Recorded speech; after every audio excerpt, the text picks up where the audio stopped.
Hi all, welcome to my channel. இன்னைக்கு நம்ம ஒரு சிம்பிளான ஸ்வீட் செய்ய போறோம். இந்த ஸ்வீட் வந்து சீக்கியர்களின் வழிபாட்டு ஸ்தலமான குருத்வாரால வந்து பிரசாதமா கொடுக்கறாங்க. தேவையான பொருட்களை பார்த்தறலாம். கோதுமை மாவு,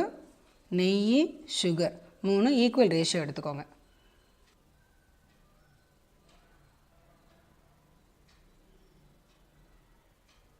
இப்போ pan ஹீட் ஆயிடுச்சு. நம்ம நெய் இதல ஆட் பண்ணிடலாம்.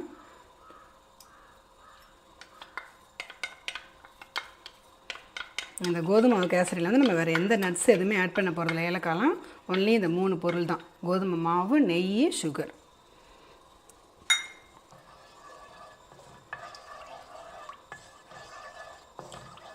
நெய் சூடாயிடுச்சு இப்போ இந்த கோதுமை மாவு வந்து நல்லா போட்டு ஃப்ரை பண்ணி எடுத்துக்கணும் இந்த மாதிரி ஃப்ரை பண்ணும்போது நீங்கள் ஸ்டவ் வந்து சிம்மில் போட்டுக்கோங்க இந்த மாவு வந்து எந்த அளவுக்கு நல்லா ஃப்ரை ஆகி வருதோ அதான் டேஸ்ட்டு கொடுக்கும் உங்களுக்கு இந்த கேசரிக்கு சிம்மில் வச்சு நல்லா வாசம் வர வரைக்கும் வறுக்கணும் இந்த கோதுமை மாவு வந்து நல்லா ஃப்ரை ஆகிறதுக்கு 10 நிமிஷம் ஆகும் அந்த கேப்பில் இதுக்கு தேவையான சுகரை ரெடி பண்ணிக்கலாம் இந்த சுகர் 1 கப்பு எடுத்துக்கிட்டோம் இதுக்கு வந்து 3 கப்பு நான் தண்ணி எடுத்துக்கிட்டேன் நெக்ஸ்ட்டு வந்து சுகர் கரைஞ்சா போதும் நீங்கள் வேறு எதுவும் பாகு பார்த்துக்கு ரெடி பண்ண வேண்டாம் கரைஞ்சதுன்னா போதும் நல்லா 10 நிமிஷமாக நல்லா வறுத்துட்டோம் சிம்லேயே வச்சு நல்லா ப்ரௌன் கலர் ஆகிடுச்சு இந்த ஸ்டேஜில் நம்ம இந்த சுகர் கலந்த வாட்டரை வந்து ஆட் பண்ணுறோம் இதை வந்து 2 பார்ட்டாக ஆட் பண்ணிக்கோங்க நல்ல பபிள்ஸ் வரும்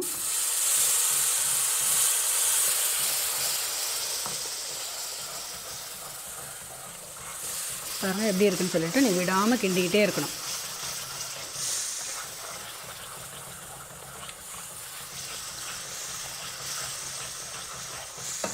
கையை எடுக்கவே கூடாது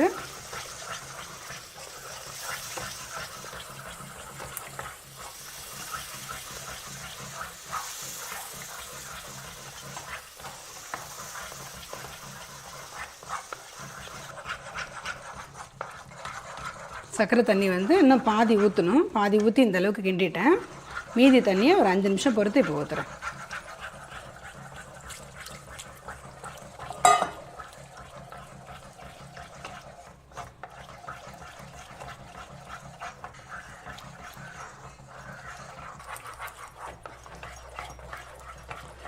இந்த மெத்தடில் நீங்கள் செய்யும்போது தான் இந்த கோதுமை மாவு கீ சுகர் எல்லாம் ஒன்று சேர்ந்து நல்ல ஒரு டேஸ்ட்டு கிடைக்கும் நல்ல பிளெண்ட் ஆகும் நீங்கள் இந்த மாதிரி கேசரி செய்யும்போது நான்ஸ்டிக் ரேராக யூஸ் பண்ணிக்கலாம் ஏன்னா அப்போ தான் வந்து உங்களுக்கு கிண்டுறதுக்கும் வசதியாக இருக்கும் இந்த மாதிரி நெய் நல்லா பிரிஞ்சு வரும்போது ஸ்டவ் ஆஃப் பண்ணிடலாம் சிம்பிளான ஸ்வீட் ரெடி ஆகிடுச்சு இதில் வந்து கோதுமை மாவில் வந்து விட்டமின் பி இருக்குது அப்புறம் நெய்யும் சேரும்போது உடம்புக்கு ரொம்ப நல்லது நெய் வந்து போனுக்கு ரொம்ப நல்லது ரொம்ப ஈஸியாக ரெடி பண்ணிடலாம் ட்ரை பண்ணி பார்த்துட்டு கமெண்ட் பண்ணுங்கள்